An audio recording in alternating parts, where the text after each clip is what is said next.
దాన్ని వినియోగించుకున్న ధనవంతులు అవుతారు. వాస్తవం నాకు కొద్దిగా మా మోకాళ్ళ నొప్పులు ఉంటుండే కొద్దిగా వచ్చినాయి. ఏంటంటే 65 సంవత్సరాలు నడుతున్నాయి. మోకాళ్ళ నొప్పులు అంటే అది ఎంత మెట్లు ఎక్కితే మా నొప్పులు పెట్టినాయి. నేను ఇంత ఉన్న ప్రోడక్ట్ వాడితే మొత్తం నొప్పులు పోయినప్పుడు జంప్ చేస్తున్నా.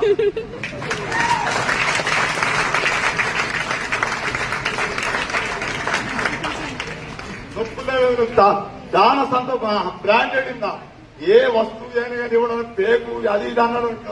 వానంతా పేక్ గాడు ఇవ్వడం లేడు అనుకోవాలి. విన్నారా? ఇది వాస్తవం. కంపల్సరీ వాడు పేకు అన్నాడు. వాడు తెలియదు.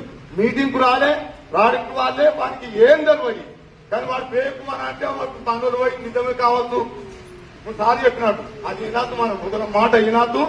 మనం 80% వెస్టేజ్ పట్టుకుంటే 1 year 1 lakh కంపల్సరీ కొడతాం. అన్న స్కీమ్ ద్వారా మనం స్కీమ్ ను పెంచుకోవాలి.